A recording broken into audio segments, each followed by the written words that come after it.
Welcome to NSR TV news. Keesara మండలం Nagaram municipality old విలేజ్లోని ఓ ఇంట్లో భారీ చోరీ జరిగింది.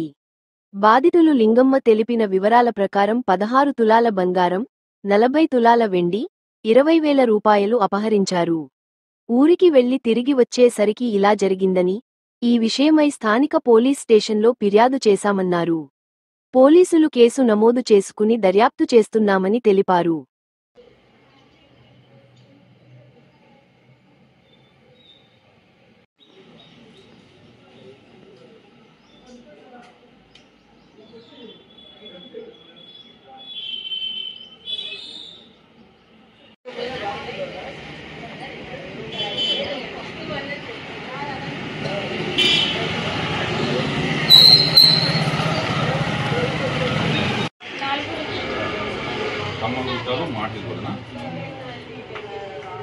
హలో